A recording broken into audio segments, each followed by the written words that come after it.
Allons au culte. Allons au culte, une production de l'URI, l'Église évangélique de réveil international, pour vous accompagner pendant la crise sanitaire liée au Covid-19.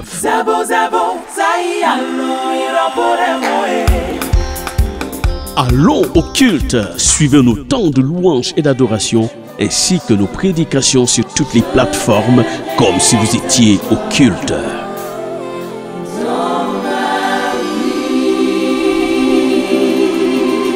Allons au culte, les nouvelles parutions tous les dimanches à 10h et tous les mercredis à 19h. Allons au culte, ensemble, nous vaincrons par le sang de l'agneau.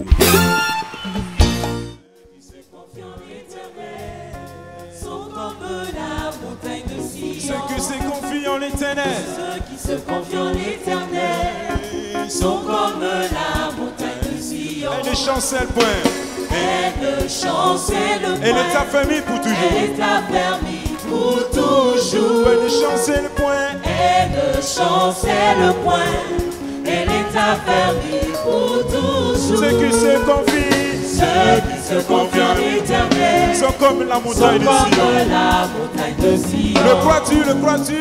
Ceux qui se confient en l'Éternel sont comme la montagne de Sion. Elle ne chancelle point. Elle ne chancelle point. Elle est affermie pour toujours. Elle ne chancelle point. Elle ne chancelle point. Elle est affermie pour toujours. Oui, les montagnes entourent Jérusalem. Ainsi l'Éternel entoure son peuple. les montagnes Entourent Jérusalem.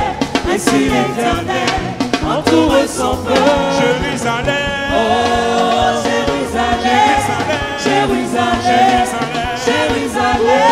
Pays de paix. Oh, Jérusalem, Jérusalem, Jérusalem. Pays d'amour. Oh, Jérusalem, Jérusalem, Jérusalem. Pays de paix. Oh, Jérusalem, Jérusalem, Jérusalem. Ceux qui se confient Ceux qui se confient en l'Éternel sont comme la montagne de Sion. ceux qui se confient en l'Éternel. Ceux qui se confient en l'Éternel sont comme la montagne de Sion. Elle ne chancelle point. Elle ne chancelle point. Elle est affermie pour toujours. Elle ne chancelle point. Elle ne chancelle point. Elle est affermie pour toujours. Les montagnes Pour Jérusalem, ainsi l'Éternel entoure son peuple. les montagnes Entoure Jérusalem, ainsi l'Éternel entoure son peuple. Pays béni. Oh, Jérusalem, Jérusalem, Jérusalem. Pays béni. Oh, Jérusalem, Jérusalem, Jérusalem. Pays d'amour. Oh, Jérusalem, Jérusalem, Jérusalem. Pays béni. Oh, Jérusalem, Jérusalem, Jérusalem. Ceux qui se confient Ceux qui se confient en l'Éternel sont comme la montagne de sont Sion. comme la montagne de Sion. Ceux qui se confient Ceux qui se confient en l'Éternel sont comme la montagne de Sion. elle ne chancelle point. Elle ne chancelle Elle point. est affermie. Elle est affermie pour toujours. Elle ne chancelle point. Elle ne chancelle point. Elle est affermie pour toujours. Pays béni. Oh, Jérusalem, Jérusalem, Jérusalem. Pays d'amour. Oh, Jérusalem, Jérusalem, Jérusalem. Pays béni. Oh, Pays béni. Jérusalem, Pays béni. Jérusalem, Jérusalem. Pays d'amour. Oh, Jérusalem, Jérusalem, Jérusalem. Oh, Jérusalem, Jérusalem, Jérusalem. On loue le Seigneur Jésus-Christ. Alléluia.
Dieu tout-puissant, merveilleux conseiller, le prince de paix.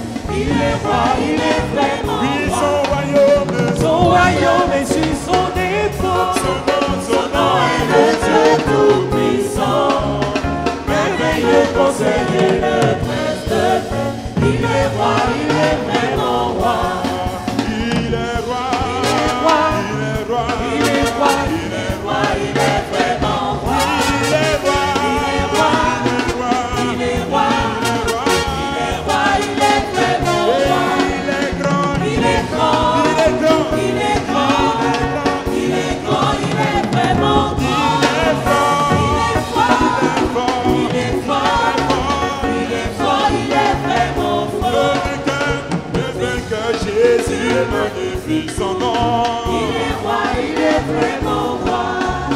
Le vainqueur Jésus magnifie son nom. Il est roi, il est vraiment Oui, roi. son Son royaume est sur son épaule. son nom est le Dieu tout-puissant. Merveilleux ce nom. Merveilleux conseiller, le prince de paix. Il est roi, il est vraiment roi. Son royaume, Son royaume est sur son épaule. son nom est le Dieu Son nom tout-puissant. est le Dieu tout-puissant. Merveilleux conseiller. Merveilleux conseiller, le prince de paix. Il est roi, il est vraiment roi. Il est roi, il est roi, Il est roi, il est roi, il est roi, il est vraiment roi. il est roi, Il est roi, il est roi, il est roi, il est roi, il est vraiment roi. il est Dieu, Il est Dieu, il est Dieu, il est Dieu, il est Dieu, il est Dieu, il est vraiment Dieu. il est Dieu, Il est Dieu, il est Dieu, il est vraiment Dieu. J'ai vu la puissance de Dieu, j'ai vu tout ce qu'il a fait pour moi. Abraham étendu à mes fortes, il m'a fait passer de la mort à la vie, à la vie, à la vie. Oui, j'ai vu. Alléluia. La puissance de J'ai vu la puissance de Dieu. Tout ce qu'il a tout fait. ce qu'il a fait pour moi. Après, quand tu avais force, il m'a fait passer de la mort à la vie, à la vie, à la vie. Jésus, J'ai vu la puissance de Dieu. J'ai vu tout ce qu'il a fait pour moi. Après, quand tu avais force, il m'a fait passer de la mort à la vie, à la vie, à la vie.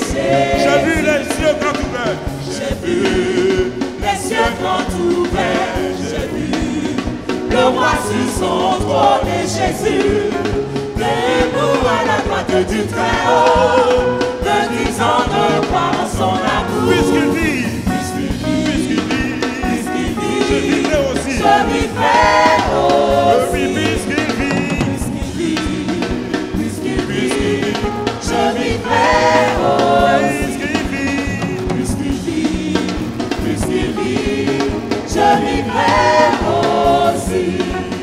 il sauva Daniel de la fosse au lion. Il sauva Jonas du poisson géant. Il ressuscita Lazare de la mort. Il est le Dieu de. Il sauva Daniel. Il sauva Daniel de la fosse au lion. Il sauva Jonas du poisson géant. Il ressuscita Lazare de la mort. Il est le Dieu de Il sauva Daniel. Il sauva Daniel de la fosse au lion. Il sauva Jonas du poisson géant. Il ressuscita Lazare de la mort. Il est le Dieu de Il est le Dieu. le Dieu de miracle. Il est le Dieu. Il est le Dieu de Il miracle. est le Dieu de miracle. Le Dieu de miracle. Il est le Dieu. Il est le Dieu de Il miracle. sauva Daniel. Il sauva Daniel de la fosse au lion. Il sauva Jonas du poisson géant. Il ressuscita Lazare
béni. Inclinons-nous dans la prière et commençons à lui dire merci encore pour tout ce qu'il a préparé pour moi cette année. Au nom de Jésus, les délivrances qu'il va opérer, les grâces, la gloire qu'il va me montrer. Seigneur, nous bénissons ton nom, au nom de Jésus. Tu es 3 fois saint, éternel, désormais, saint, saint, saint, et ton puissant nom. Est-ce que nous pouvons le dire ensemble? Il est assis. Il est assis sur son trône élevé. Tout dans les cieux et tout dans les cieux lui rend hommage.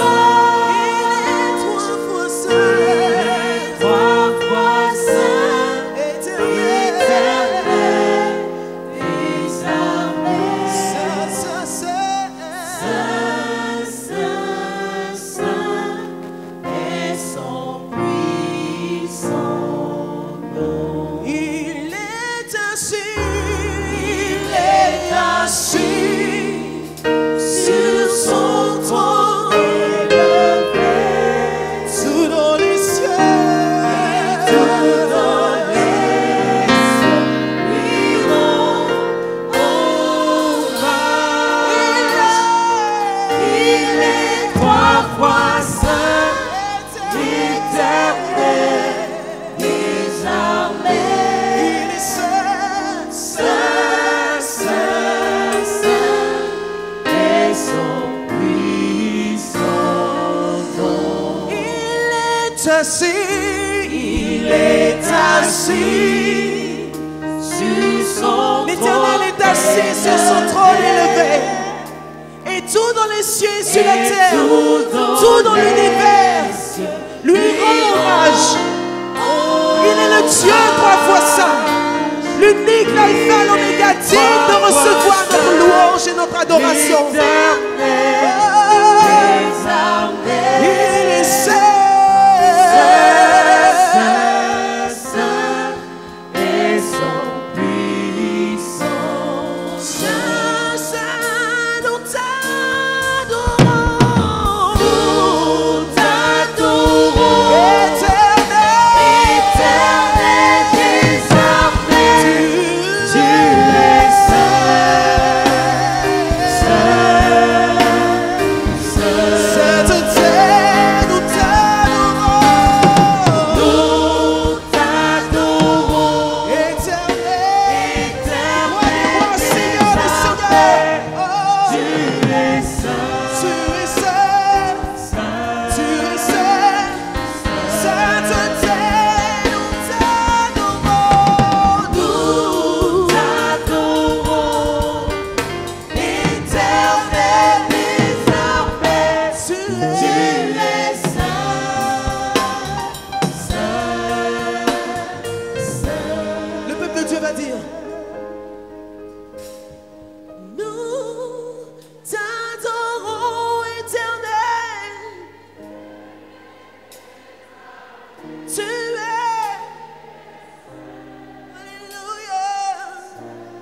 Proclamons-le car il est saint. Nous t'adorons, nous. Seigneur, nous t'adorons. Il n'y a pas de Dieu comme toi, Seigneur. Tu es saint. Encore une fois, Seigneur, nous t'adorons.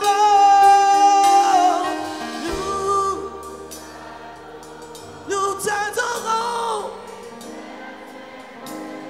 Parce que tu es saint. Oh, oh, nous t'adorons, nous t'adorons. Nous t'adorons. Éternel désormais.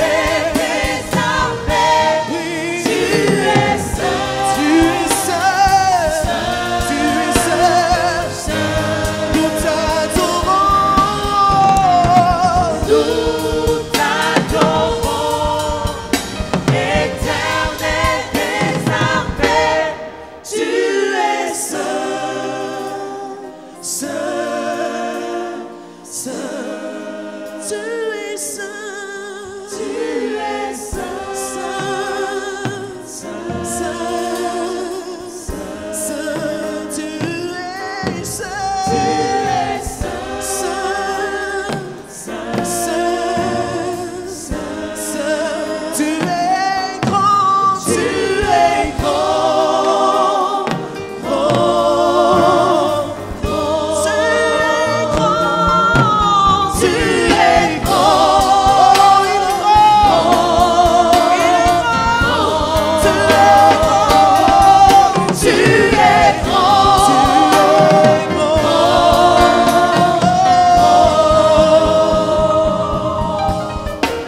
Ce matin, intimons l'ordre à nos âmes de bénir le Seigneur, d'adorer le Seigneur.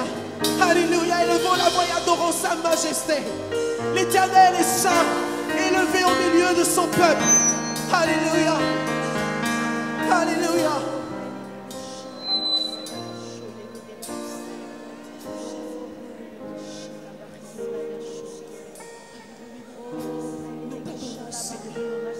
Toi l'Éternel des armées, tu es saint, élevé, glorifié. Il n'y a point de Dieu, point de puissance, point d'autorité, Seigneur, qui existe, qui puisse être comparé. Tu es unique en ton genre. Tu déclares en ta parole. À qui me comparerez-vous pour le faire mon égal? Seigneur, tu es unique en ton genre. Tu es unique. Il n'y a que toi, Seigneur. Il n'y a que toi dans les cieux. Il n'y a que toi sur la terre. Dans l'univers, il n'y a que toi. Jésus, tu es Alpha et Oméga. Tu es le commencement et la fin. Le premier-né de toute la création. Tu es, alléluia. Tu es, Seigneur. Tu es. Tu es. Tu es. Tu es. Tu es. Tu es. Tu es. Tu es.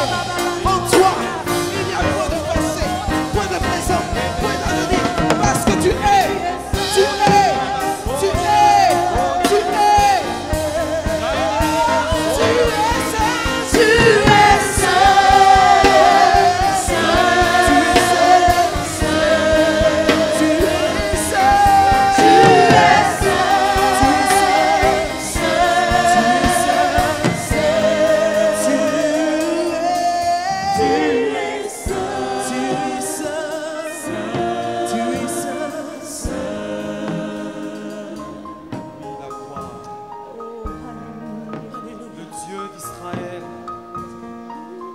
Béni soit ton nom. Loué soit ton nom. Tu es digne de recevoir toute notre adoration. Personne n'est comme toi. Personne n'est semblable à toi. Et nous voulons t'adorer en tout temps, en tout lieu, dans les bons moments comme dans les mauvais moments. Tu mérites l'adoration. Alléluia. Béni soit le Dieu d'Israël. Alléluia.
bénirai, je t'exalterai, je t'invoquerai.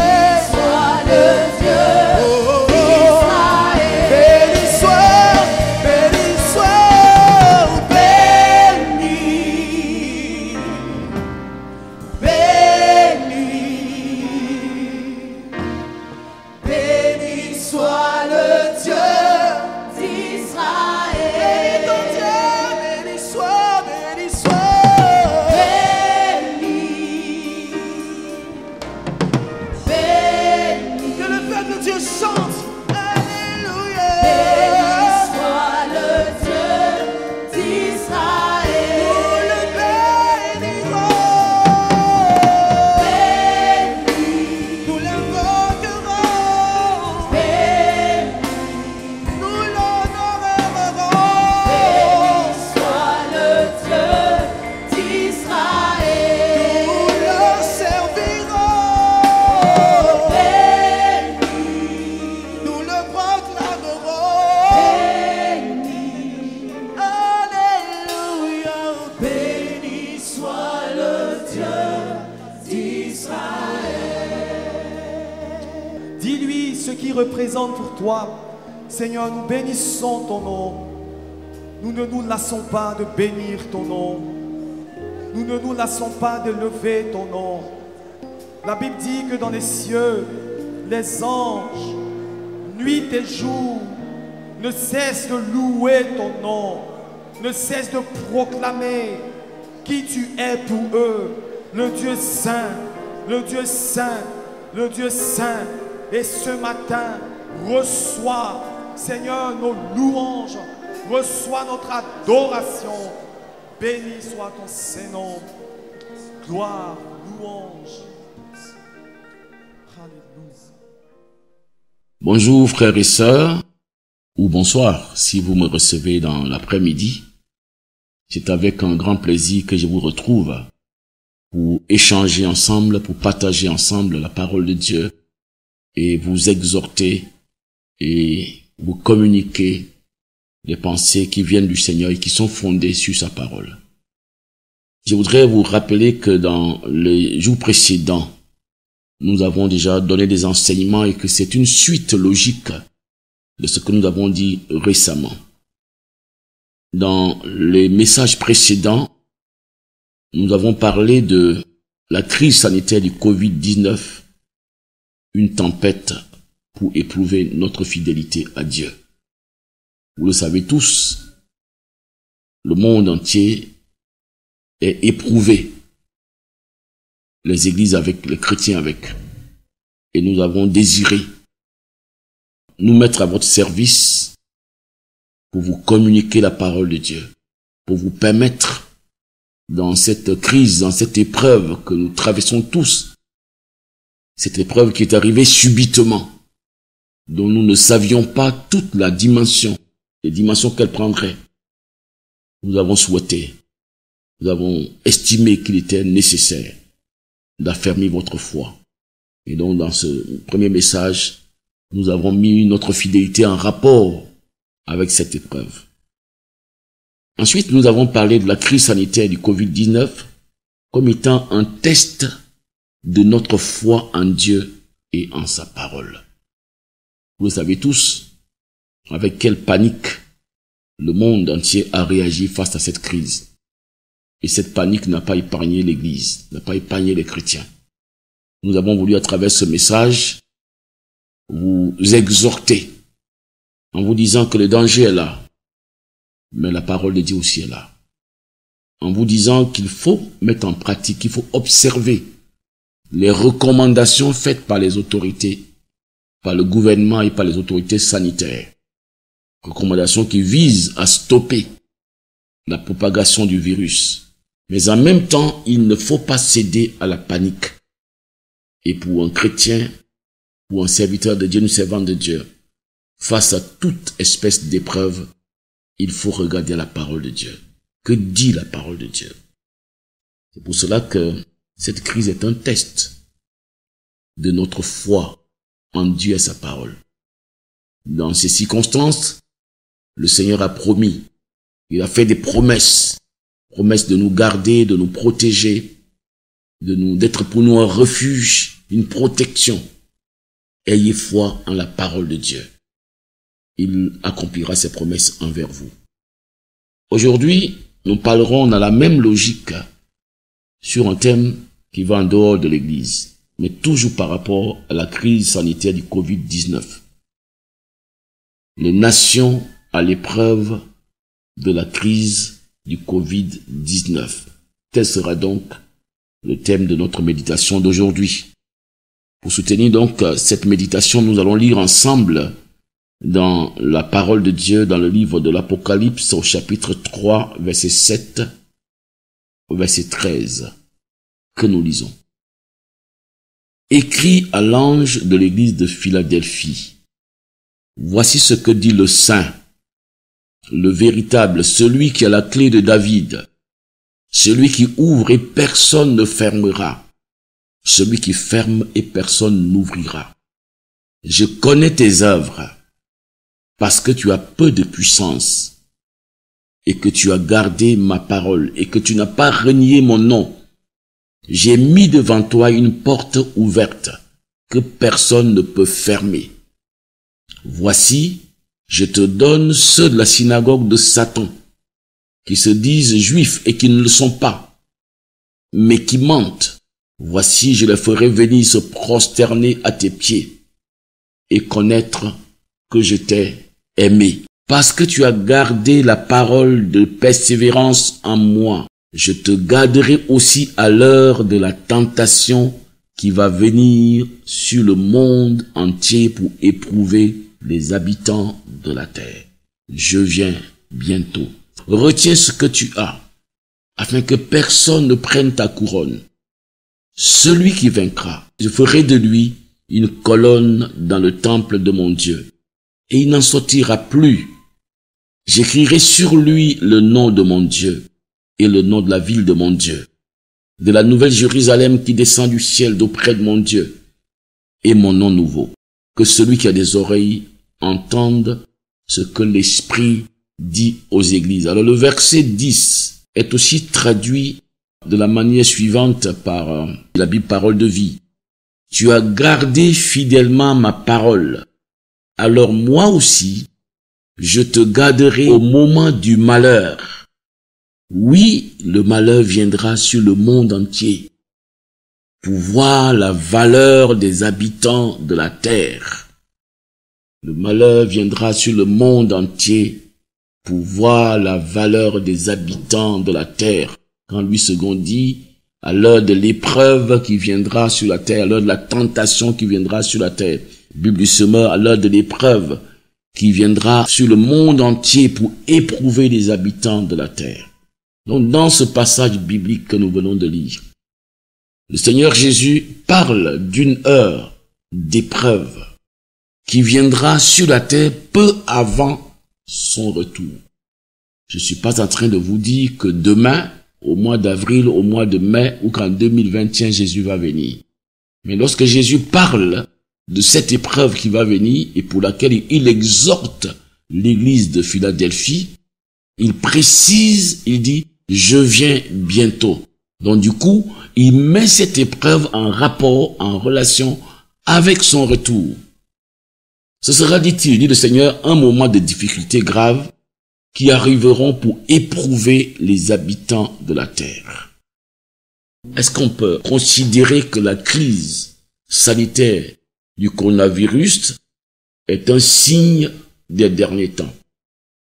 La réponse que nous avons de tous les serviteurs de Dieu, et la mienne aussi, c'est que c'est oui, la crise sanitaire du coronavirus est bien un signe des derniers temps. En effet, tous les textes bibliques qui parlent du retour du Christ parlent de nombreuses épreuves, des épreuves diverses.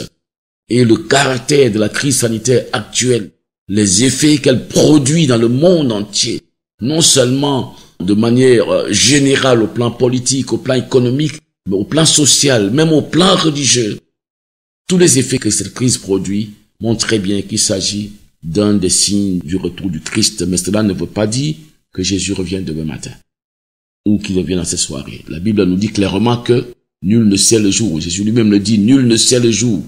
Ni les anges, ni même le Fils. Seul le Père le sait. Mais ce qui nous intéresse ce matin, le Seigneur nous dit que cette crise va mettre les nations à l'épreuve. Elle va exposer la valeur réelle de chaque nation. Elle va exposer la valeur des hommes. Alors, cette crise, qu'est-ce qu'elle nous révèle? En ce qui concerne la valeur des habitants de la terre, la valeur des nations. Premièrement, elle révèle à quel point l'être humain est si faible et si vulnérable. Nous avons connu les hommes, habituellement, les hommes de la terre, les hommes de ce monde, les grands de ce monde, les chefs des nations, les chefs des organisations, nous les avons connus comme des hommes pleins d'assurance, pleins de confiance, pleins d'autorité. Mais la crise du coronavirus a fait que, de manière subite, nous avons vu un monde ébranlé. Un monde ébranlé au plan politique. Un monde ébranlé au plan social. Un monde ébranlé au plan économique et même au plan religieux. Nous savons que certaines personnes, certaines nations sont arrivées à un tel stade de trop grande suffisance qu'elles pensent même qu'elles n'ont pas besoin de Dieu. Tant tout allait bien, tant la science a fait des progrès incroyables et nous ne le nions pas. Tant les pays développés sont arrivés à un stade de développement impressionnant.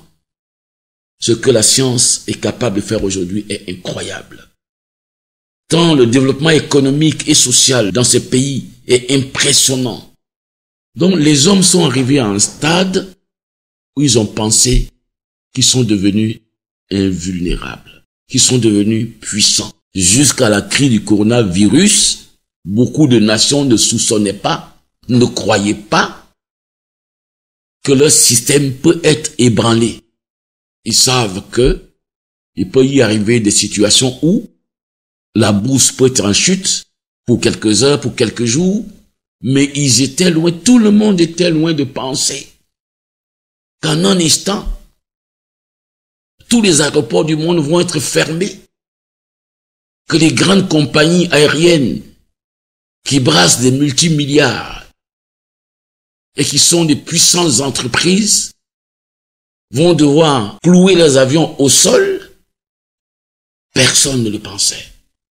D'ailleurs, quand ça a commencé, les gens ne voulaient pas prendre de grandes décisions parce qu'ils pensaient que les choses allaient s'arranger très rapidement.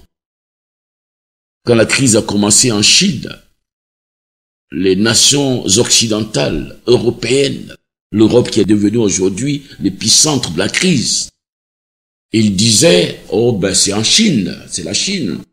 La Chine n'a pas une bonne couverture, disait-il, pensait-il. Une bonne couverture sociale, couverture médicale. Mais la crise est arrivée en Europe. Et aujourd'hui, on sait que l'Europe est le centre. Est le lieu où cette crise a sévi le plus. Et progressivement, les nations occidentales, les chefs d'État, ça fait la une aujourd'hui. Aujourd'hui, on ne parle plus de terroristes. Pourtant, les terroristes n'ont pas disparu. On a même l'impression que les terroristes eux-mêmes aussi sont préoccupés par le coronavirus. Mais on ne parle plus de terroristes. On ne parle plus de tous les problèmes politiques qui faisaient la une. Tout le monde est tourné vers cette crise. C'est normal. On lutte pour que la population soit sauvée. Mais ce que je veux relever, c'est que l'homme est si fragile et vulnérable. Et cette crise a révélé à quel point, malgré notre évolution, malgré la science, les acquis de la science, malgré tout ce que nous avons acquis, malgré toute la puissance que l'homme a pu avoir, nous sommes fragiles. Nous sommes vulnérables. La deuxième chose que j'aimerais relever, et je l'ai déjà touché, c'est que tout est fragile.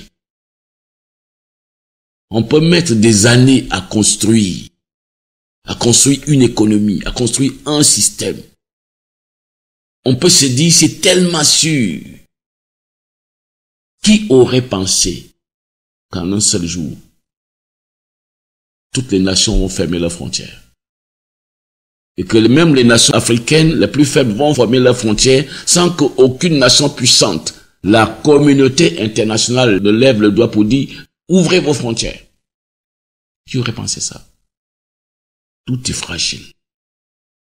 Tout est si fragile que seule la grâce de Dieu peut suffire pour le riche comme pour le pauvre, pour les puissants comme pour les faibles. Aujourd'hui, face à cette crise, nous sommes logés à la même enseigne, riches comme pauvres, nation puissante comme nation moins puissante. Seule la grâce de Dieu peut suffire. Et seule la grâce de Dieu suffira. Rien n'est suffisant en dehors de Dieu. Tout est fragile.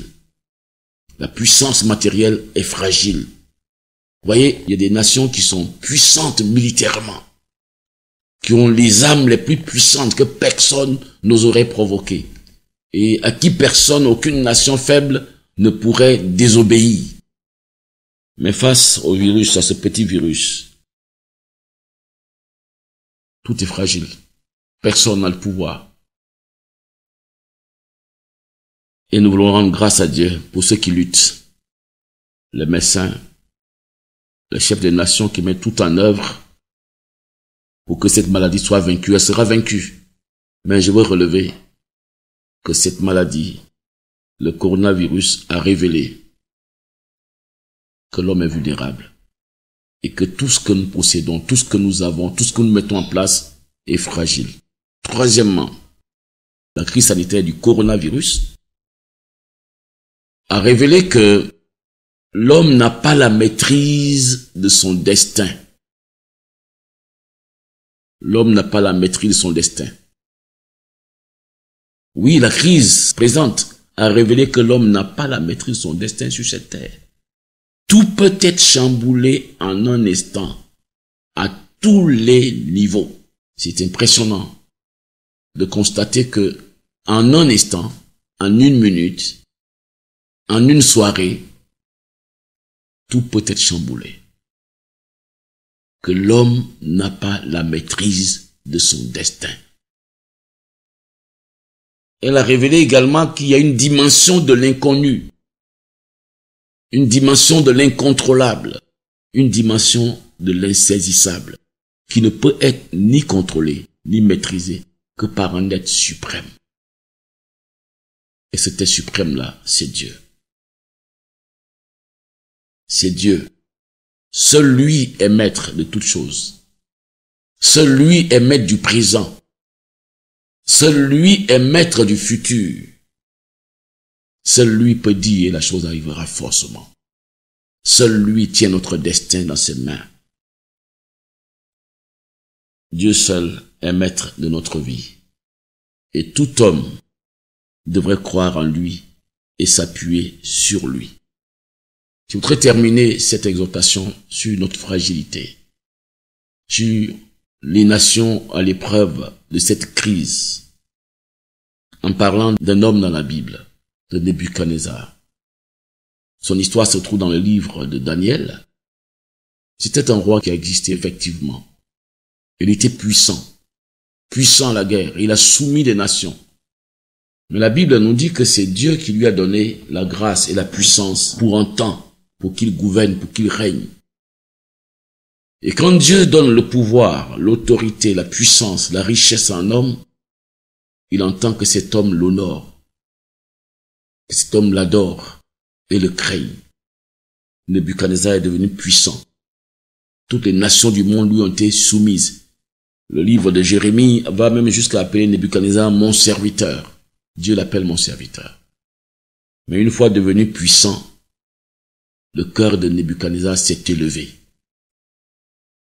Et un jour, dans la ville de Babylone qu'il a bâtie, il a osé dire, n'est-ce pas la Babylone, la ville que j'ai construite, que j'ai bâtie, pour ma gloire, pour ma puissance. Et son orgueil est monté jusqu'à Dieu. Et Dieu a décidé de l'humilier. Nebuchadnezzar a été déchu. Il a perdu son pouvoir, son autorité. Et puis, il a perdu la raison. Il est devenu comme un animal. Il a vécu selon les prophéties annoncées sur lui. Il est devenu comme un animal. Il a vécu dans la brousse. Et pendant une période prédéfinie de 7 ans, et au terme de 7 années, la Bible nous dit que Nebuchadnezzar déclare qu'il a levé les yeux vers le Tout-Puissant. Il a reconnu sa faiblesse. Il a reconnu que la puissance qu'il a eue, la gloire qu'il a eue, les victoires qu'il a alignées, ne venaient pas de sa force. C'était des grâces que Dieu lui a données. Et que le sens de ces choses, c'était que lui devait servir Dieu. Il a compris cela enfin. Il s'est humilié. Et quand il s'est humilié, la raison lui est revenue. Il a été restauré de sa dignité. Il a été restauré dans sa prospérité première. Qu'est-ce que cela nous enseigne? Cela nous enseigne que nous sommes si fragiles. Vous êtes si fragile. Vous pouvez aujourd'hui, au moment où vous m'écoutez, vous pouvez vous trouver en état de grâce et de prospérité. Votre maison, votre entreprise, votre pays peut se trouver dans un état de grâce et de prospérité. Mais tout cela n'est pas forcément éternel. Tout est fragile et peut disparaître d'un moment à l'autre. Nous avons besoin d'être humbles. Nous avons besoin de revenir à Dieu. Notre destin n'est pas dans notre main. Votre destin ne dépend pas de l'argent que vous avez aujourd'hui. Votre destin ne dépend pas de la puissance que vous avez aujourd'hui. Votre destin ne dépend pas des fonctions que vous occupez aujourd'hui. Tout tient à la grâce de Dieu. Et rendez-lui gloire, honneur pour ses bienfaits envers vous. Et soyons humbles. Et vénérons et adorons celui qui tient toutes choses entre ses mains. J'espère très bien et je prie qu'au lendemain de la crise du coronavirus, les nations changeront. Les nations, je ne pense pas que toutes les nations deviendront chrétiennes, mais j'espère qu'on va laisser une place pour Dieu dans notre société. Que le Seigneur vous bénisse. Amen.